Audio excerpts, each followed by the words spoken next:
You're listening to Raising Anchor, a Rhode Island FC podcast. We're glad you're here.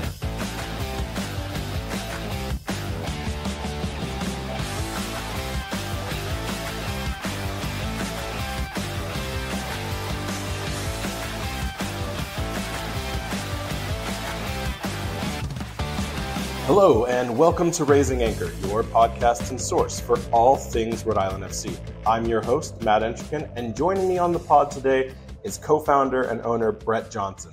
Brett, welcome to Raising Anchor. Matt, what a pleasure. Honor. I'm sorry this is so long overdue, but better late than never. I only had to fly to Santa Monica to track you down. We're in your office right now. It's an incredible privilege to be here, looking around at all of the many moments and times where you have your connections to soccer as a sport across the many different leagues that you've either participated in or you are actively have ownership in. Just what an honor to have you here today. Thank you, and appreciate you making the trip to the left coast. Next time, I'll make it much easier for you. We'll do it in our respective backyard of Rhode Island. You know, I saw you at the game, and I was like, man, if I could just jump from the top of the press box and grab you on the pitch, but it was not meant to be. But again, glad you're here. Let's get into this. You know, and I think we'll get into the soccer specifics here in a minute. But I want to give listeners the chance to know a little bit more about the man and not the owner. We've heard your name so many times. I think I've heard your name more than my own in a lot of ways recently. But can you help listeners connect the dots on what your life has been like between graduating from Brown University and the founding of Rhode Island FC? Like, what are your non-soccer accomplishments? Yeah, so first of all, I mean, again, what an honor, and I'm truly humbled to have the opportunity to kind of talk to you, and I appreciate everything you and others are doing in support of this fine club. So 4 years at Brown University really gave me, as I call it, just a front row seat in terms of how incredible the Ocean State is. Fell in love with Rhode Island. So grateful for having, the privilege of going to school like Brown, and then, really getting to understand what makes Rhode Island special. And I always kind of held that in my heart. My twin brother and I always talk about how much we love Rhode Island. And so just to kind of answer your question specifically, post Brown, I moved to the Bay Area. I'm originally from New York City, kind of as I jokingly refer to it, born and raised on the mean streets of the Upper East Side. But after Brown, moved to the Bay Area, I ended up doing 3 years of private equity work, which proved really valuable later on in my career, especially given what I do today. But I had an incredible first boss and mentor, Leo Hindry, who ultimately became the CEO of Yes Network, Yankee Entertainment Sports, and a phenomenal boss. I loved my time there, but I ultimately pivoted to a fast-growing computer accessory company. A guy in England invented the very first computer bag, the very first computer carrying case. And some of your older listeners will recall most likely having a Targus product at one time or another. It dominated, certainly during the time I was there, it dominated the space. But I joined that company, right time, right place, did well with the business. For sake of full disclosure, my father founded the U.S. business, so we had a connection to it. That's kind of how I got into it. But a great opportunity came for someone to come over and take over the international business based out of London, and I jumped at it. And I was in my 20s and ended up getting a fair bit of responsibility. I was overseeing all of Europe, Middle East, Africa, and Asia Pacific.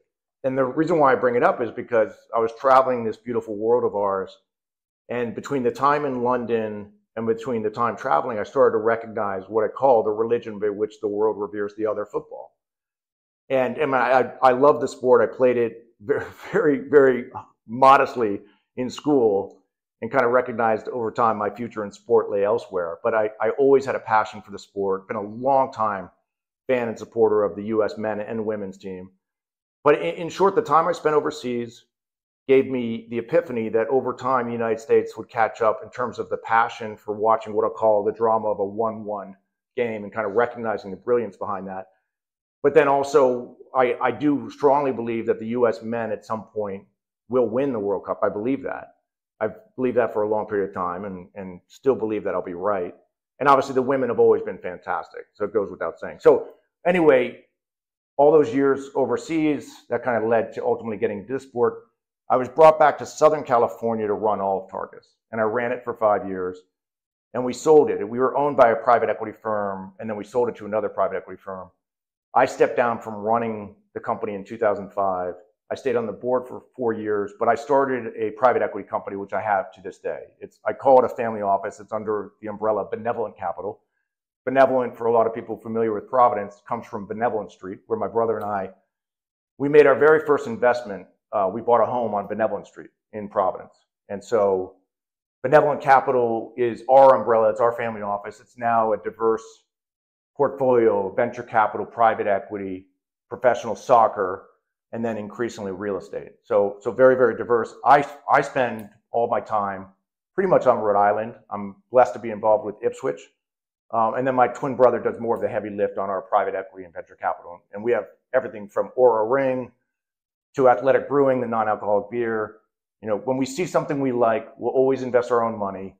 And then we'll set up an SPV and friends and family will come in. We don't charge management fees. We provide really good returns before we take a promote. So in short, it's kind of treated us well and probably a much longer answer than you were looking for. So apologize for winding on for a little bit. No, not at all. This is your time. I will say, it's interesting you talk about, the religion that is football.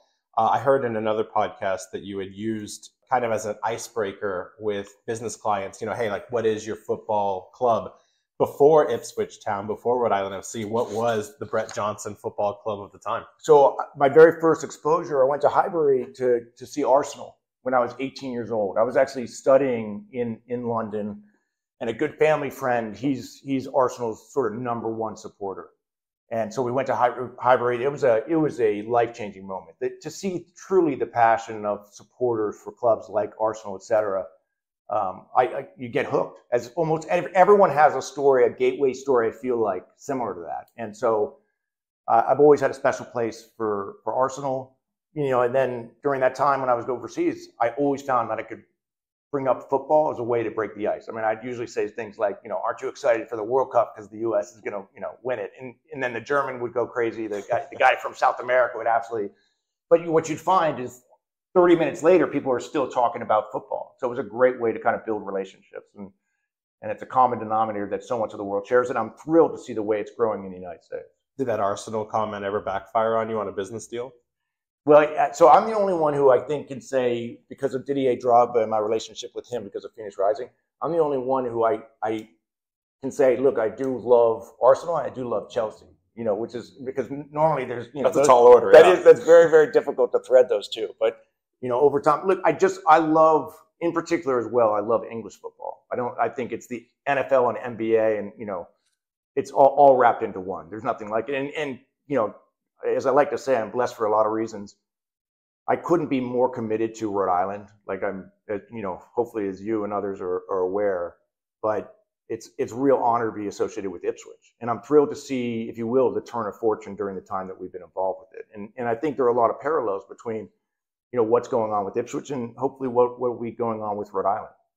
No, that actually tracks a lot, and it's a perfect segue into kind of a little bit more background about your multiple, I would say, fingers in the cookie jar, if you will.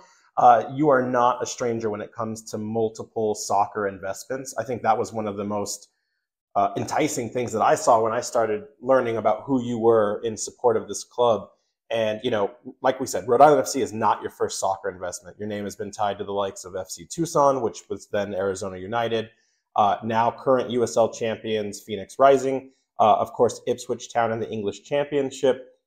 Can you unpack the timeline of, like, how did your soccer investment strategy come to light? Like, when did you decide you were going to start participating in the ownership and development of soccer franchises? So you and I, before you started recording this podcast, you were mentioning, some of your history with LA Galaxy in 2014. And so immediately it struck a chord with me because in 2014, my second child was about 6 months old. I'd been in the bunker, as new parents typically are. And I remember when that MLS Cup Finals was coming up, turning to my wife and saying, look, I'd really like to watch this finals, and just kind of asking for a couple hours, of time to watch that game. And as a lot of people know, during the MLS Cup, Don Garber, the commissioner, gives the state of the league. In particular, he talks about MLS expansion. And I'm sitting there listening to him, and he starts mentioning Orlando and Atlanta and Nashville. And in short, I was like, wait a second, how is MLS not in Phoenix? And at the end of the game, turned to my wife and I said, you know what, I've had this epiphany. I'm going to raise money. I'm going to buy an MLS franchise, and I'm going to call it Phoenix Rising. And so you knew right off the bat. You had the name. I had the name. I had everything. Literally turned to my wife, and as I joke, after 2 hours of kind of just watching a football game, my wife was basically like, "Look, turn the television off. Change our son's diaper. Like, let's get back into this game, which is being a husband and being a father." But the next day, I literally started researching. I was like, MLS expansion, and sure enough, I realized there was. At the time, I wasn't aware of United Soccer League, USL, but I quickly became a student of it. And there was a franchise there called Arizona United. Long story short, I bought half of that team. Much longer story, I ultimately ended up bringing in a lot of partners, most of whom were based in Phoenix. Obviously, I live here in Los Angeles. So I brought in Phoenix-based investors, Berkay Bakai, who's become partners with me on Ipswich, Mark Detmer, who's also with us in Ipswich, an incredible group of partners. And we rebranded the team to Phoenix Rising. And we built, in 51 days, we built a modular stadium that in an incredible location. And then Berkay Bakai pulled off one of the greatest coups in certainly soccer history, is he got Didier Drogba to finish up his career and join our ownership group, which really put Phoenix Rising on the map. We own the longest winning streak in North American history. We won a championship, last November, which was fantastic. Selling out the stadium. I mean, anyway, it really gave me a great deal of perspective in terms of how much work goes into making a club successful. And then just briefly from there, I really started to respect and appreciate the value of what I call the USL ecosystem.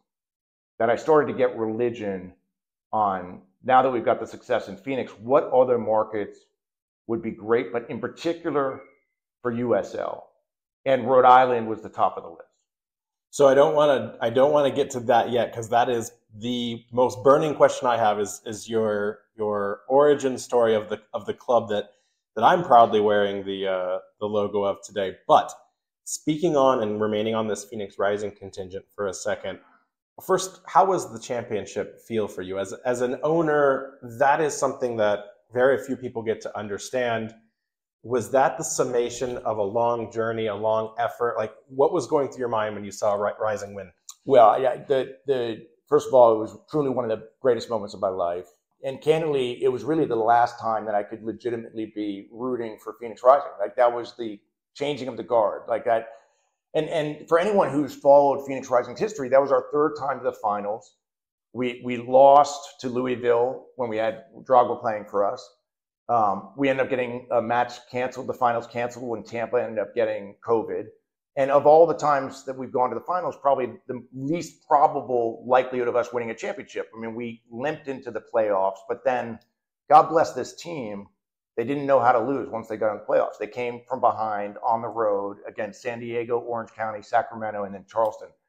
And we scored an equalizer in the 89th minute, went into added time. We're down 2-0 in penalty kicks, and then came back 3-2. I mean, our goalie just stood on his head to make some incredible saves. So the highs and lows, or the lows and then ultimately the high of that championship, one of the greatest moments ever, including Ipswich getting promoted last year up to championship. So, it's been phenomenal. And there's nothing like it. I say to my friends and family and, candidly, a lot of investors, there's lots of places for people to kind of get involved or put money and they can make an impact to a community. But there's few things that has as tangible a reward as being involved with the club, especially when that club's doing well. In that regard, you were mentioning the changing of the guard, so to speak, between these two championship sides here in the USL.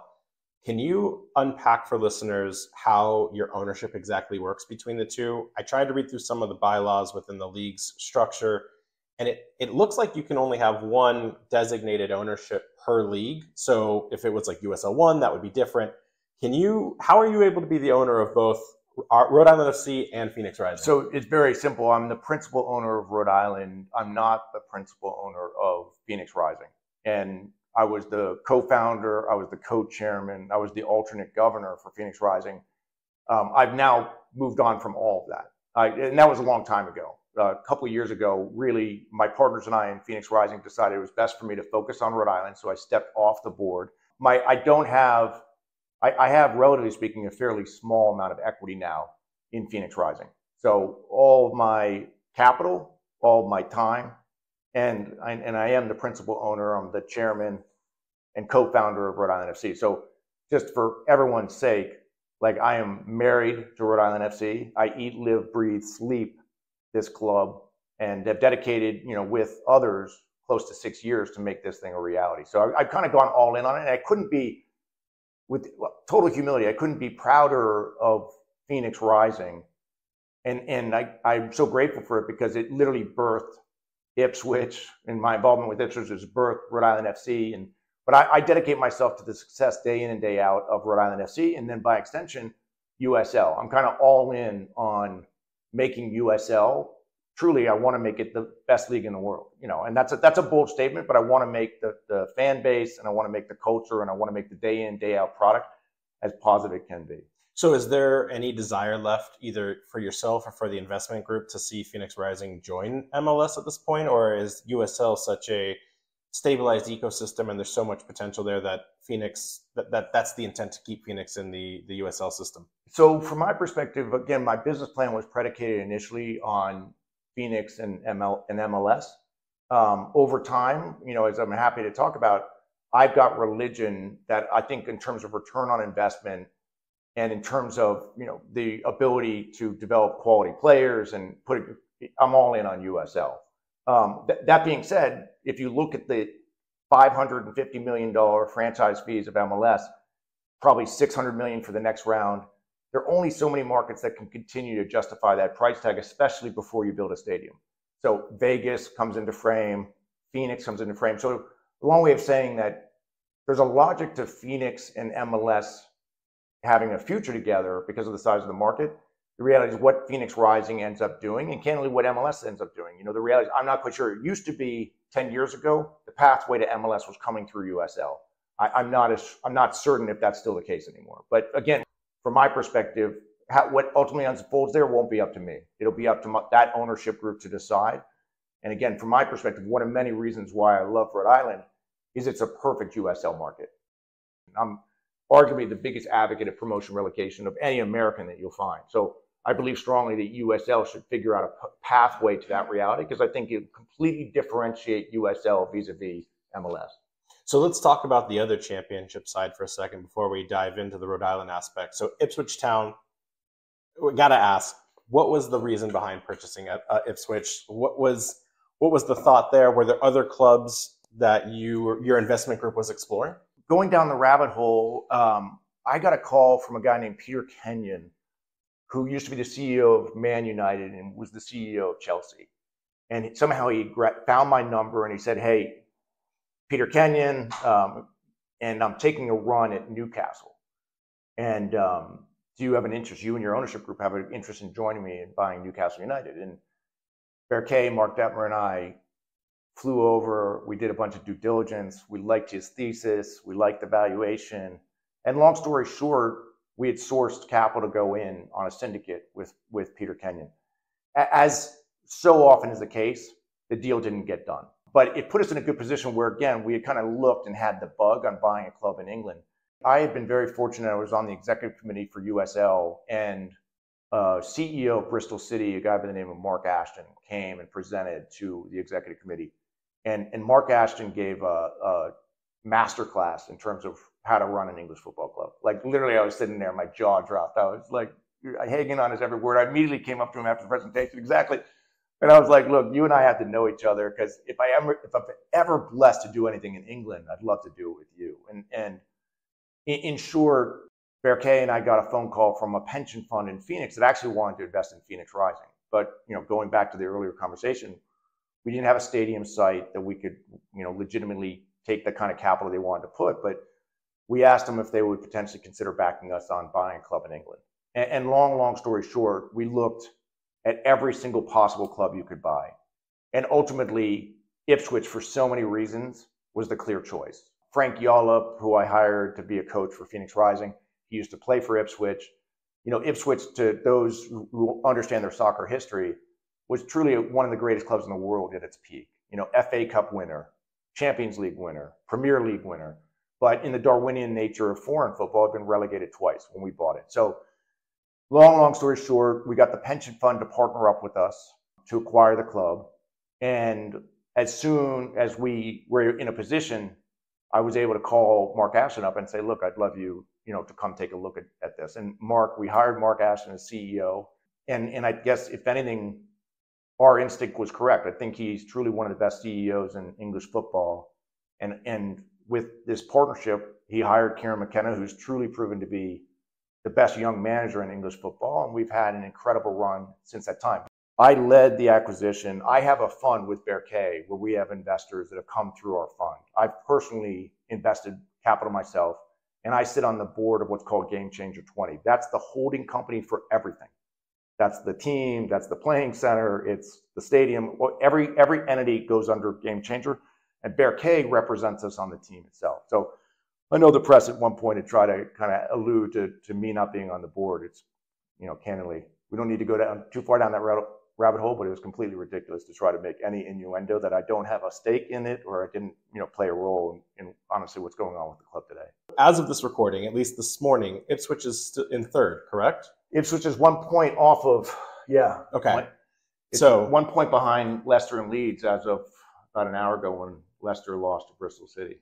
So that's a heated battle. The promotion relegation system within international football, as we know it, outside of America, is the stuff of legends.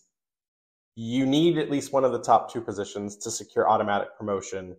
What's going on in your mind right now for the Tractor Boys, and what do they need to prioritize in the final leg of the season here to secure that entry back into the Premier League? I mean, it's just, the team's just such a joy to watch. Kieran McKenna is a brilliant manager. The players, largely the same squad that we won promotion from League One. We've got 1/10 the payroll of Leeds and Leicester right now, and they're, again, 1 point off with 8 games left. So it's one of the perfect reason why we all love sports so much. I think we control our destiny. Like, we just got to continue to put the right foot after the left, and good things happen. And, so hopefully we can have a good run of form for the final 8 games. And English football in general, Championship specifically, I think it's the toughest league in the world, as is evidenced all the time. Like, it's why I say so often, I would never, ever bet on sports, because it's, whatever you might think is going to happen, often you'll get surprised by it. But look, I love the fact that we're in the hunt, and certainly we're in a very good position to go through the playoffs. That looks highly likely, but I'm afraid of my own shadow when it comes to this stuff, and I try to be, very, very humble relative to just taking things always one game at a time. And the ball, sometimes it bounces 2 inches to the right and it's a goal, and 2 inches to the left and it, goes off the woodwork. As an American owner of an English team, I can't help but think that your story, it resonates with a Hollywood telling right now that's going on between the likes of Rog McElhenney and Ryan Reynolds as they try to promote their Wrexham AFC side. It's something that seems like it's closely emulating your own experience, as if they almost stole what you were doing and are now kind of doing their own version of that. I guess, not that they listen to this, but what would you have for those guys and their ownership of Wrexham? Or what would you have as a lesson or a recommendation for anyone that's interested in getting invested in English football? Well, I love to see what they've done. And most importantly, they took a club that was on the precipice of going under. It was in really dire position. And so the best part of the story is just what's going on with that area, with the community, with Wrexham writ large. And they've now added an incredible amount of attention to how much fun sports ownership can be. But from my perspective, investing in an Ipswich and seeing the resurgence, seeing the rebirth into a Wrexham and seeing the similar type impact. And there are a lot of other investors, certainly a lot of investors from all over the world, that are investing in clubs with the intent to rejuvenate communities, to bring communities together. And there's something beautiful about sport there. And again, in some respects, I know we'll get to it, but segueing a little bit to Rhode Island, and that's one of many things that I'm so proud of. And again, as I like to say, with total humility, sport can bring people together, and it can create, like when I go to Ipswich now, to see the difference in the community now with sold out game week after week after week. When we bought the club, right before we bought it, I think the attendance was 7,000 in the stands. on a 30,000 seat stadium. Just to say that that club had lost any type of hope would be very, very accurate. Wouldn't be an overstatement. So among many things that I'm really, really proud of is globally the amount of Ipswich fans that have reached out just to express just their gratitude for what we're doing, the turnaround of the fortunes, both on and off the pitch. And off the pitch is really important. I mean, for better or worse, an incredible amount of people's mental health and welfare come about relative to how these clubs are doing. They literally live and die, better or worse, by these clubs. But again, when I think about Rhode Island, what I'm so proud of is we're taking, Pawtucket deserves this, Rhode Island deserves it, and where we're building, this was a brownfield site. I mean, I talked to you, when I was at Brown, when I used to row, this is literally, we used to row right by the stadium. The water was polluted, the shoreline was polluted, the legacy of the Industrial Revolution.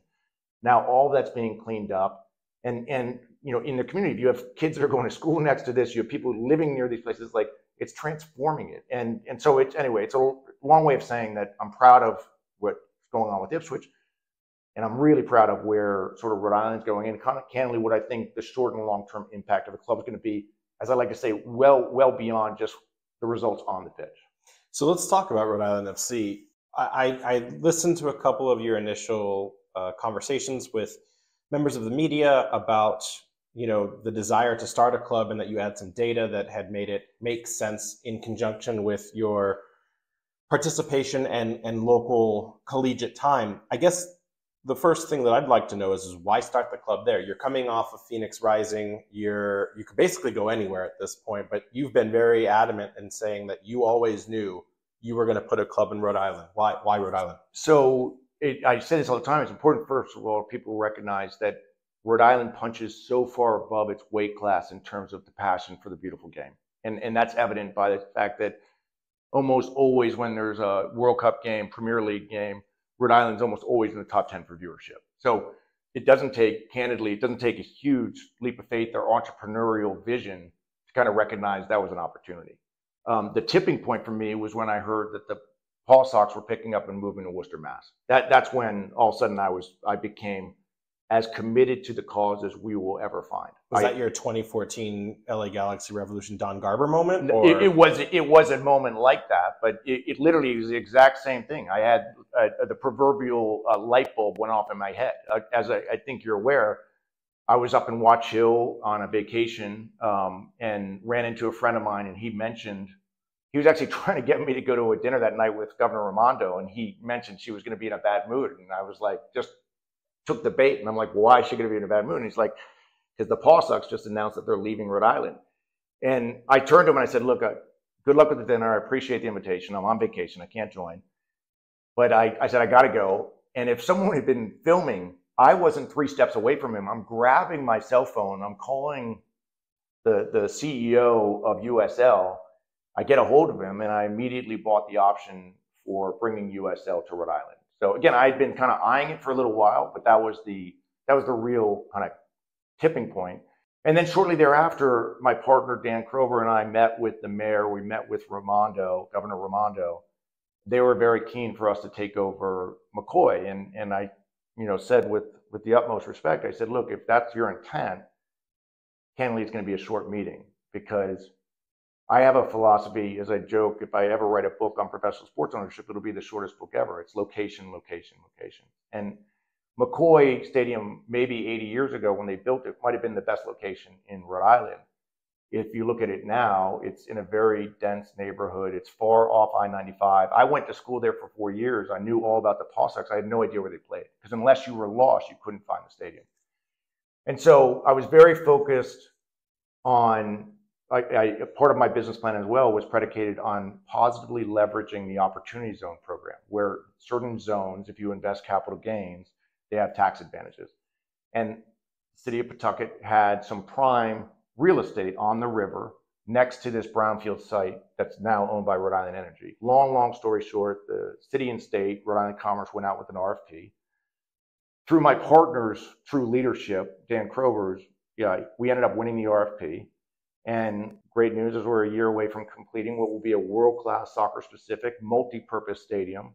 And then we're going to build 600 plus multifamily units, right on the river, right off I-95, in a community. I mean, you can't find prime riverfront real estate like this in too many places. And the reason why it's available is because it was the legacy of the brownfield site. No one could develop there. So if Tidewater was not selected as the place, would we be having a different conversation, or would you have been looking elsewhere at that point? Like, did it always need to be right there? Was that part of the concept, the imagination? So I was committed to Pawtucket, and I wanted to make this parcel work. And so the good news is the power company was going to clean it up. They were always going to clean the site up. So our timing was great because we approached them and said, look, you're going to clean the site up, but you're going to fence it. No one's going to have access to it. So let's do a long-term lease. Let's build a stadium. You can't build multifamily on a former brownfield. So it was perfect for a stadium site. And then we worked out a long-term lease with the city of Pawtucket on their adjacent land with the intent to build housing and retail, et cetera. So, but if for whatever reason we were unable to develop it, I still would have stayed committed. I mean, candidly, we would have looked elsewhere in the state for where the next best place would have been. I think the next thing that it's important for people to understand is the fact that, USL is not a minor league system, right? It's not a feeder system. It is a Division II concept. And having said that, there's been some confusion amongst casuals and people that are just getting into soccer about what the difference between Division I and Division II teams are. I think the most fascinating thing that I've discovered in my time understanding this league is that when you look at the heat map of professional soccer clubs in America, Rhode Island FC will be the first market where a Division II team starts after operations of a Division I that's already been established, with the likes of the MLS club 30 minutes, not even 30 minutes, north in Foxborough. What can you tell me about the growth of the game? You made a conscious decision to start a club that close to a quote-unquote competing soccer market. That has not yet been done in the likes of American soccer. What does that say about the growth of the sport, the growth of MLS, the growth of USL? Like, what can you share about your thoughts on that? Rhode Island, to me, was so clear it deserved professional soccer. And from my perspective, USL is the best league to bring into a market like Rhode Island. I think the quality of play of USL is fantastic. And you see in the US Open Cup, USL teams every year knock off MLS teams. But the difference is USL's payroll is a rounding error of those MLS teams. And so, it talks to, relatively speaking, the overall parity. I think USL superpower, it has the ability to provide better quality minutes to younger players in front of bigger audiences than any league in the world. And it's why I'm so committed to it and so bullish on it long term. And again, I like to say, with the utmost respect to MLS, and it's incredible the way MLS has been growing. But if the Crafts could wave a magic wand, they're going to build a soccer-specific stadium, and it will likely not be in Foxborough. The latest rumors it would be in Everett, which is north of Boston. They have a bill being discussed on April 2nd, which I think, if I can interrupt, is your thesis was constructed for Rhode Island FC. Was that part of the equation? Again, if I wish New England Revolution the best future possible, from my perspective, if they stay forever in Foxborough, it's not going to affect the what I would consider to be the success of Rhode Island. And we are so dedicated to building the best club that Rhode Islanders are proud of. And I think from the home opener at Bryan, I think Rhode Islanders got a great taste for the amount that we're going to invest and the commitment we have for really creating a club for Rhode Islanders. And I'm very proud of the fact that we have season ticket holders from all the cities and counties and townships of Rhode Island. And truly, it's a club for all Rhode Island, and that's a big, big difference. Again, with the utmost respect for New England Revolution, I think a lot of Rhode Islanders are now viewing Rhode Island FC as the opportunity to be their club and a source of pride. Where I feel over time, when we're playing the likes of a Louisville or Tampa, they're coming in, Rhode Islanders are going to sit there and say, "Man, I want to defend this club against that. I can't wait to go out." And Bryant was phenomenal. I really think our team did an exceptional job in terms of putting a great product literally on and off the pitch there. But just wait till we move into the stadium. And the reality is the Crafts, New England Revolution, MLS almost died because of playing in big NFL stadiums. The reality, the future is quality soccer-specific stadiums, and that's what Rhode Island's going to have. And that's where, if the Crafts can do it, they're going to try to do it. They try to do it as well. But who knows? I hope that it goes well. As far as I'm concerned, it's a win. When they move to Everett and build a great stadium, it only helps the sport. When they can't get it done and they stay in Foxborough, and we'll have a great great rival, very close. That, you know, from my perspective, it's a bummer that we won't play them in the U.S. Open Cup this year. But I hope that at some point MLS comes around on that and they get back into that incredible cup. Speaking of what you've built with this team, you know, you've had exceptional signings across the board, whether we talk about the talent in the front office, the technical staff with our coach hires, and, you know, signing star players like Chico, Albert Dikwa.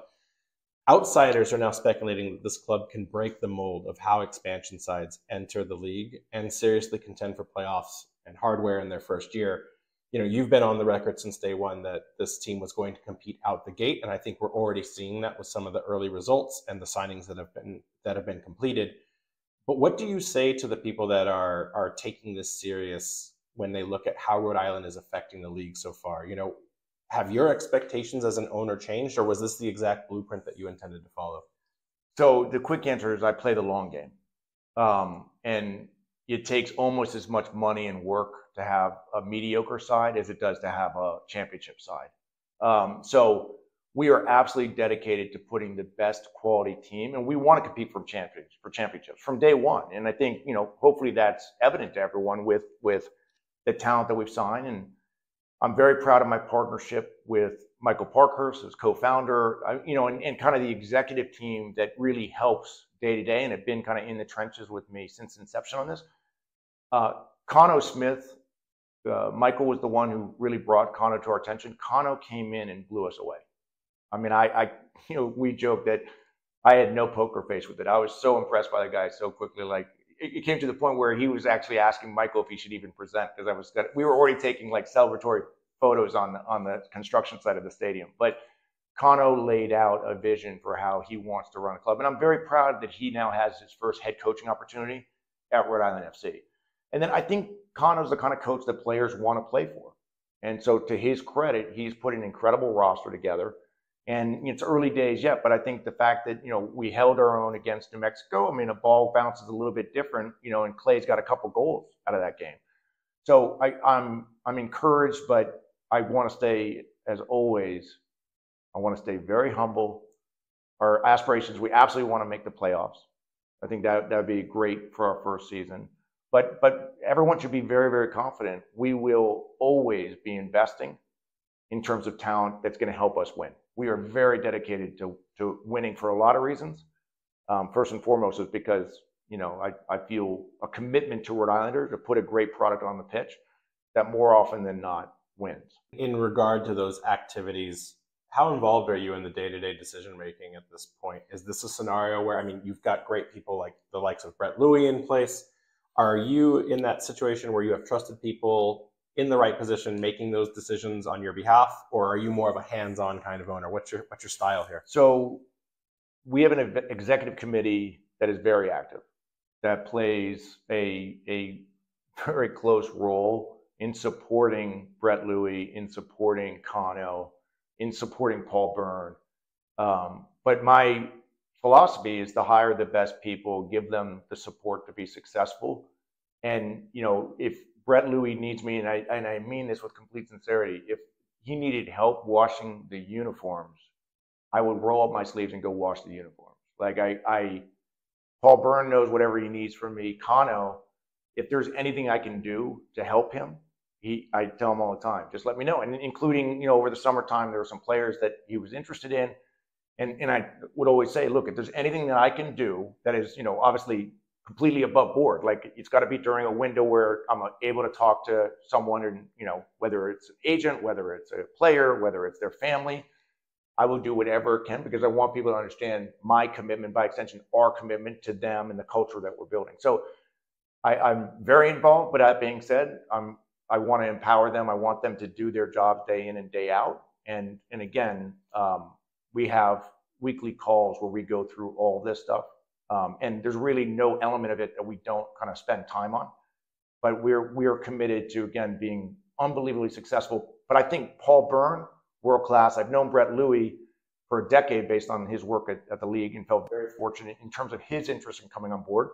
And then I've already kind of touched upon relative to how highly I think of Cano. So feel blessed with the team that we have. And we're going to continue to invest in world-class people to make this the best organization in North America. So then what's next for you? We've got a couple of games under our belt, and I think that the team would be very proud of those results so far. They're definitely going towards the right direction. We have our next game this weekend against Tampa Bay, and then we have another home match finally against Charleston Battery. But you've gotten the financial requirements out of the way for Tidewater. That is a 2025 initiative at this point. What are your immediate objectives at this point as an owner, and maybe what are some of your longer term goals now at the same time? So Dan Krober and I are very focused on completing the stadium and then moving on towards the housing, which we're very excited about. So the overall, we remain very focused. We spend a lot of time on it in terms of completing, and it'll be a long project in terms of, because at some point we obviously have to work with the city on the Apex parcel as well. I think over time, we've really got to make sure that we support the appropriate parking support for the stadium, if you will. So that day in and day out, that's where a lot of my time goes. Then, at some point, have an interest in expanding the product in the stadium. We're leading with the men's team. I have an intention at some point, I don't want to put a timeline on it, but I have an intention for sure of having a women's team. And then I've been very pleased with what I'll call the inbound in terms of potential partners that would want to use the stadium. I mean, I really believe that Tidewater Stadium is going to be one of the best sporting assets in New England. Rectangular field for soccer, American football, rugby, lacrosse, concerts, etc. And it's our intention to really make it the sports and entertainment capital for Southern New England, not just Rhode Island, but for Southern New England. So that's going to be a big area of focus as well. You've learned so much through your multiple ventures, both in the executive side professionally and now in your soccer investments. But what has Rhode Island FC specifically taught you in comparison to the rest of those? Well, again, I like to say with total humility just how proud I am to be associated with Rhode Island, with the state of Rhode Island. I was very committed from inception with my balance sheet. I'm proud of the amount of money we've raised and invested private capital into the state of Rhode Island. The ownership group that we've assembled is incredible. And so it's great to have the stadium financing. That was not an easy lift. I'm grateful to the governor, to the mayor, to Rhode Island Commerce, to Pawtucket City Council, and everyone's support to get that stadium financing done. As I like to say, to be able to do something of this import in a state like Rhode Island is really special. And now the fun begins, because we get to see the product kind of week in and week out. And I'll tell you, I had kind of proverbial tears in my eyes relative to the home opener at Bryant, because what it really proved to me is that there's a great base of Rhode Islanders that are very proud to already be associated with this. I think the jury was out for a lot of people. Candidly, will Brett and his team get this done? And and now they kind of recognize we did get the financing done. It will get done. It will be completed in about a year. And then, but also we made a very, strategic decision to start the club before moving into Tidewater, to show Rhode Islanders what this product was going to be about. And I think, again, the early reviews were very favorable. It's almost as if it's a two-leg honeymoon phase, right? We get the team year one, and then we get the new excellence that Tidewater will offer, completely independent of the sporting performance side. Is there anything else that you're really excited about that's being brought onto the table? Well, again, I'm excited for the opportunity to hopefully be what I'll call an ambassador to more investment in the state of Rhode Island. I believe strongly in terms of the social and economic impact of what this team is doing, what this stadium is doing, what the housing will do, et cetera. So Rhode Island is a special place. I'm thrilled with the partnership that we have with Breeze Airways, Centerville Bank, Rhode Island Energy. I'm going to be very, very committed to the partnership that we have with our sponsors, because it's an incredible vehicle for them to connect with Rhode Islanders. And so I think that's part of the overall ecosystem. But I will not rest. I will not kind of take a breath, candidly, for decades until I can sleep at night and say, hey, all this is really succeeded. So just because we have one game under our belt and we had a good turnout, like, it starts now. It's and we build from here, and we put our right foot after our left foot, and we don't pat ourselves prematurely. We don't celebrate prematurely, and kind of, as I like to say, we kind of treat it with complete humility and reverence every single day. If you had to prioritize, you're both the owner, there's a financial requirement or essence to it, but you also are someone who has said multiple times today, soccer is a religion. What would you prioritize here in the immediate for this club? Is it the financial? Is it the performance on the pitch? Is it something else? So again, hopefully I'm not being too repetitive, but I want this to be Rhode Island's team. I couldn't be more sort of clearer about that, and I'm very encouraged by what I saw at Bryant. And now I think to myself, kind of imagine when we're at Tidewater Stadium on this beautiful, on the river, in an incredible location, which is Pawtucket, right off I-95. So that's where I feel like we'll continue to grow, and Rhode Islanders will have an incredible source of ownership and pride, literally in this club, in this stadium, and we'll build from there. And so again, I've got my capital, and we've raised a lot of other investor capital. I'm absolutely dedicated to the positive return associated with that. And that positive return is going to come because people want to buy tickets. They want to sponsor the club. The merchandise sales from our first club, we sold $43,000 worth of merchandise. We could have sold $80,000 if we had, enough, I guess, booth space, if you will. So it's a great sign that people are resonating with the mark and taking pride in it. And so anyway, it's early days, and but we're off to a good start. And as I said, this is where the fun works. I mean, it's been 5.5 years of work from that phone call to USL to kind of get into the point where we kick a soccer ball. So what I'm thrilled about is that we stayed the course and got a lot of very difficult things done. And that was my commitment all along. I was never going to retreat on this. And no matter what, I was going to see this through. I'm just pleased that we've been able to see it through with the partnership that we have with the state and with the city. I look at your multiple ownerships now, and I can't help but wonder if there's a larger play and work where you've got the likes of a championship side in England, 2 championship clubs in USL, a potential women's team somewhere. Is there a soccer pyramid internally that you've got in your mind? Is there a pipeline for talent? Could we see Ipswich prospects come to Rhode Island FC? Is that something that's kind of in your mind right now, or is that way off and I'm fishing for something that doesn't exist? No, you're spot on. I mean, look, God willing, Ipswich finds itself at the end of the season up in the Premier League. I mean, that's to say it would be a dream come true would be an understatement. But Mark Ashton and I talk all the time about ways for Ipswich and Rhode Island to collaborate with each other. And again, what I believe strongly is if you look at clubs like Ipswich, we have hundreds of incredibly talented kids in our academy. They play week in and week out in empty stadiums. And that's not a proving ground to become a professional player. And so again, USL's superpower is that you can start to take some of the best and brightest, you can put them on loan in a Rhode Island. God willing, as we move into our stadium next season, we have 11,000 sold out week in, week out. You go to Indy, it's sold out. Tampa, sold out. Louisville, sold out. So where can a 18-year-old kid get better quality minutes in front of bigger crowds than USL? I'm confident we'll figure out a way to have programs where we can get access to some of those players. But really, where I get very excited is how do we give great minutes to Adikwa, lights it up, and then we find a way to kind of move him on to a club in France or elsewhere where he can kind of just continue to grow because he deserves it. So I think it's a two-way street. I look forward to kind of bringing great talent in that Rhode Islanders can look at and say, look, I just know this kid's going to be a world-class talent. God willing, they're going to play in the Premier League someday, and they started in Rhode Island.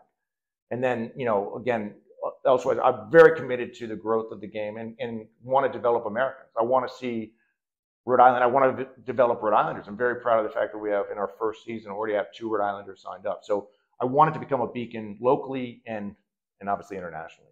Speaking of American players, is there part of your growth prospectus for the club? Are you anticipating a positive swing with the World Cup involvement coming in 2026? Or again, is that something separate? World Cup is going to have a catalytic impact in taking the sport to a whole nother level in this country.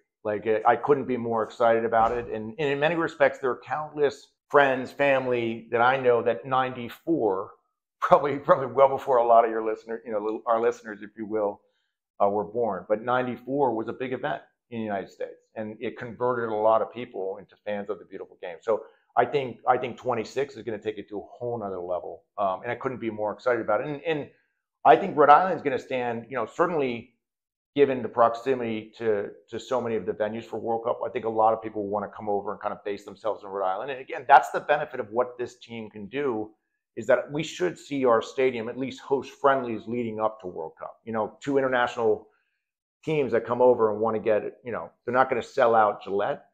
So come and play some friendlies in our stadium in Rhode Island. So again, I think the future is really, really bright, you know, now that we've got that kind of on a track to get completed. So then let's talk about ProRail, saving some of the best for last, right? As an owner, your opinion on ProRail has more at stake than anyone else in the discussion. What's your opinion on it? You know, what would you think it needs to get across the finish line for this league to accept ProRail? Yeah, so I just to clarify, and I've seen this firsthand because of the joy of being involved with Ipswich, where we were promoted last season. We're kind of in the hunt again, you know, this season for another promotion. But from my perspective, there is nothing as compelling as promotion or relegation in terms of, you know, literally games of consequence. Every single game matters. And so one of the reasons why you have such passionate fan bases is because they tune in for every single game. And the reality is, now just in the broader context, if you look at other sports like the NBA, et cetera, a regular season game between 2 NBA teams that, you know, might not make the playoffs, you know, it's really not that interesting by and large. And the reality is, in American sport, there are a lot of team ownership that just gets to dial it in every year because there's no true consequences to it. And so what I love is promotion and relegation really requires ownership to invest in winning. And to avoid relegation. And there's no off game.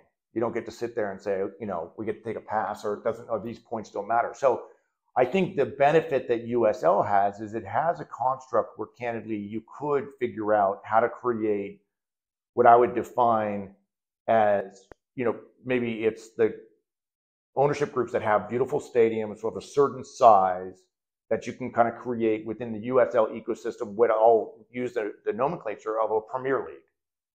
You have a championship and you have League One. So obviously, you know, I think most of the listeners are aware that USL already has League One and Division 3. So I think if we can find a pathway to have truly 3 levels, and you can see a scenario where someone buys a League One franchise, they put a great product on the pitch, they win it, and they go up to championship, that's fantastic. Like, I feel like there's a lot of the challenge to get it done is understandably there are a lot of ownership groups that would be worried about getting relegated per se. But I'm fairly confident there's a way for us to figure out the economics associated with that. I think the challenge, respectively, that MLS has, very difficult to turn to an ownership group, you know, that paid $450 million for a franchise fee, and then try to explain to them that actually they didn't do that well in their opening season, and now they're going to be playing in a lower flight, or they're not going to be on the Apple Pass. You know, I'm not quite sure how it works into that construct, but I do genuinely believe that what holds American soccer back, and specifically what I would say is what holds MLS back, in my opinion, is the lack of relegation. In terms of a lot of Americans would rather watch Premier League, the Serie A, you know, all the other European leagues in terms of the drama week in and week out, then by and large, sort of 2 mediocre MLS teams that are both going to make the playoffs, like everyone's getting a prize, like it's just not as compelling day in and day out. And 10 years from now, the lack of it, I think, is going to continue to hold MLS back. From a valuation perspective, I don't think any of the MLS owners are complaining because the valuation gets inflated because of the lack of relegation. So that's probably a lot more than you were looking for. But again, from my perspective, I'm adamant and committed that if USL can find a pathway to create what I'll call 3 levels and have true promotion relegation, I think it becomes a game changer in terms of how USL positions itself and differentiates itself in the soccer landscape in America. And I think it would be healthy because a lot of foreign clubs would probably sit there and say, look, I'd like to have a stake in a USL Championship or League One team, because I can start to look at players from America that I might want to put into my system, and vice versa. I can look at loaning players that get better quality minutes. If you're a professional soccer player and you're playing in a team that's fighting for promotion or fighting to avoid relegation, I'm sure all of them will tell you it's a very different mindset than basically going into a game where it doesn't have anywhere near the stakes. Can I ask then, you know, as an owner, MLS's story sounds like it's the canary in the coal mine of what buying in can do to the promotion relegation system. USL has its own expansion requirements right now, and we see the likes of other teams coming online when it comes to joining the championship sides. Is that something that USL would need to kind of slow down on and rethink to integrate more teams? Because we have teams, I think, all the way through 2026 right now coming into the championship. Does that push Pro Rel further down because we're continuing to online these championship side clubs? No, I mean, again, if you look at championship, let's just say for easy math, there was a pathway where you could see 36 teams in championship in the next 3 years. You could look at taking 16 of those and creating what I would call the Premier League. Louisville is a good example. Beautiful stadium, great market, great crowds. Rhode Island, I would hope to be in that frame as well. So can you create a tier where it's USL Premier League, USL Championship, USL League One, and then start to implement some form of promotion relegation across those three leagues? I think it would be, and I think in terms of media rights, it'll transform interest in USL. There'll be a lot of deep-pocketed media platforms that would sit there and say, United States-based league with promotion relegation, with real quality stadiums, venues, ownership groups, and quality soccer talent, where do I sign up? Much easier said than done, but I think we can get there. Going back to something you said during the Ipswich conversation and when we were talking about Wrexham, soccer continues to grow, whether it's the likes of TV shows such as Welcome to Wrexham, Ted Lasso. We see bumps every Nielsen circuit for World Cup.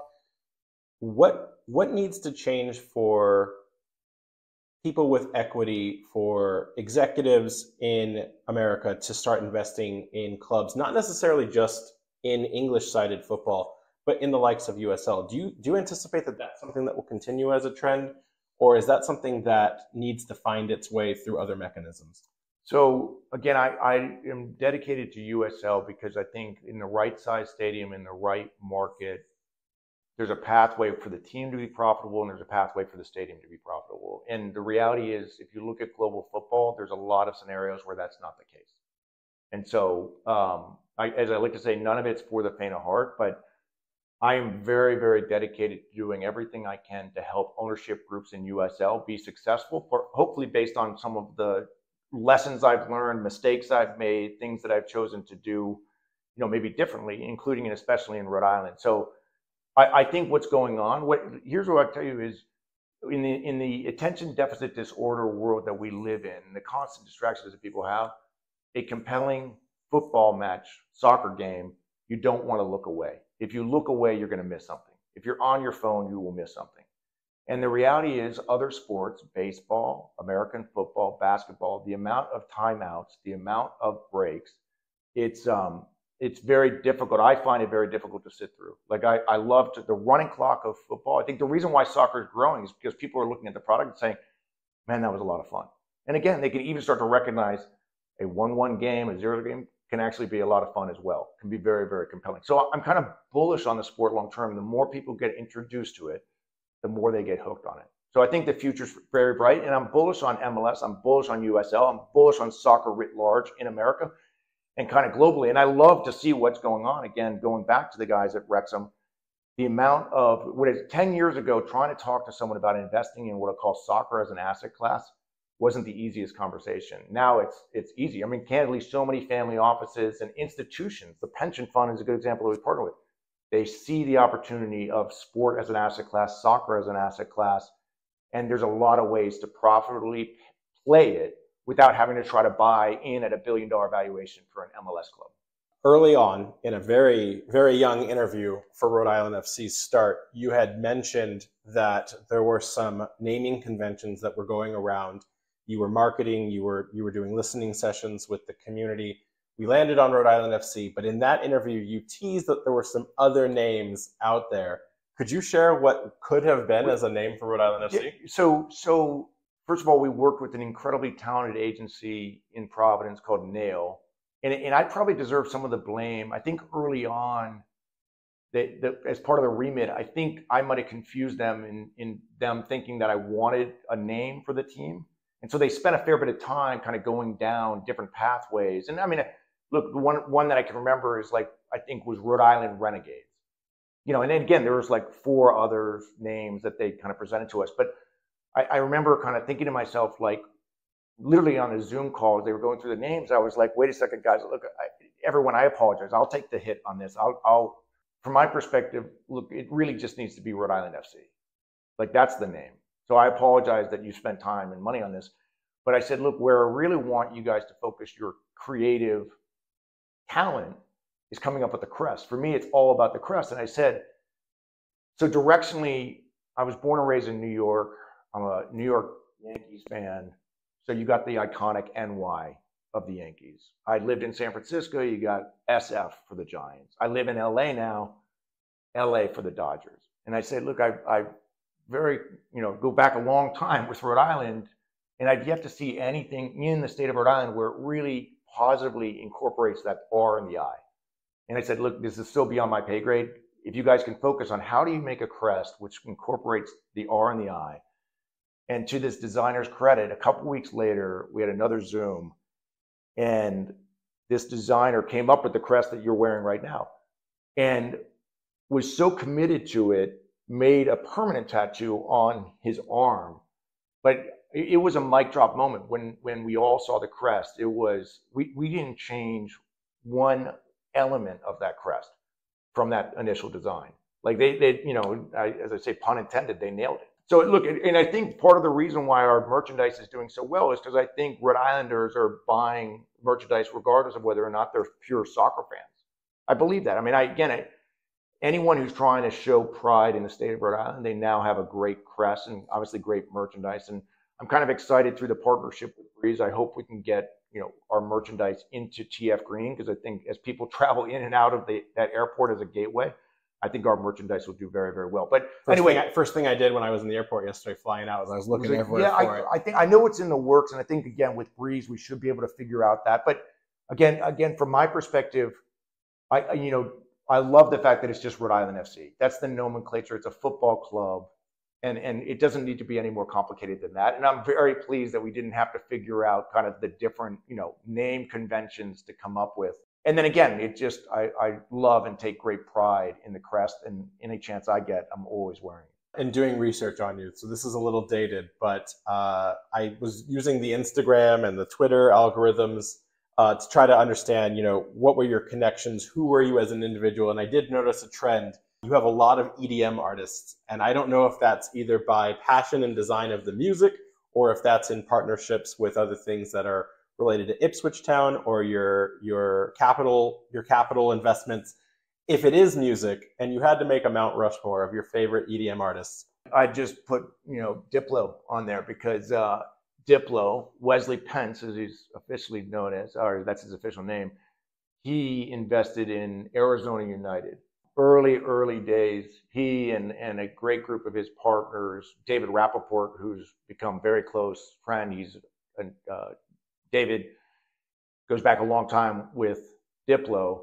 They were looking to invest in professional soccer, and they came across my business plan for Arizona United, and they invested. They joined the board. So I've got a soft spot for Diplo, if you will, and candidly just blown away with him professionally, if you will. If you follow the guy, first of all, I get sort of jet lag just following every day. He's in a different country, but he's an incredible businessman, and everyone associated with him. And you see that now with a lot of these celebrities and other professional athletes that have really transformed how they view themselves as investors, how they view themselves in terms of the value of their brand. So again, the original partnership with Diplo then led to Pete Wentz from Fall Out Boy, and then a bunch of other artists. And then obviously the fact that Didier Drogba came on board. We've got Ed Sheeran with Ipswich as the front of jersey sponsor. And so again, I think over time, what you've started to see is just an incredible influx of, the McElhenney and Ryan Reynolds effect. You're seeing a lot of very, very talented individuals that know that they want to get involved, and it's just different now. They're literally putting their money into these causes and trying to promote these teams positively. And I think in general, that's very, very, very, very positive. And you're seeing every day a different, celebrity or artist that's seemingly making a statement in terms of where they're putting their money. But yeah, in terms of the EDM side, I'll go. My Mount Rushmore is very simple. You got Diplo sitting there by himself with wearing a Phoenix Rising logo. That's fantastic. We talked to Paul Byrne on who he would like to see as one of the first performers at Tidewater that's in a non-soccer aspect. So it looks like he said Taylor Swift for the proximity. So now we have to add the likes of Ed Sheeran, Diplo, and Fall Out Boy. So we're, unofficially, officially, I hope one of those four can make one of their first opportunities there at Tidewater. That'd be an incredible experience. I'd take any of them. And again, I can't wait till you and me and 11,000 of our best friends, in a little bit, about a year from now, we standing at that home opener. Again, Brian just blew me away. And again, if I was going to say, leave this podcast with anything, I want to express my gratitude and thanks to you and everyone who's adopting and supporting this club, because respectfully, we need every ounce of your support. This is only going to be successful because people truly sign on and commit themselves to doing everything possible to make this club what it can be, one of the best in North America on and off the pitch, as I like to say. So thank you. Likewise, Brett, thanks for joining the podcast. We hope we can connect with you a little later this season. Best of luck to you, to Ipswich Town, and of course to Rhode Island FC. We can't wait to see you back at the next match at Bryant University. You can follow us on Twitter, Threads, and TikTok at RIFC Podcast. You can follow us on Instagram at Raising Anchor, and of course you can visit us at www.raisinganchorpodcast.com.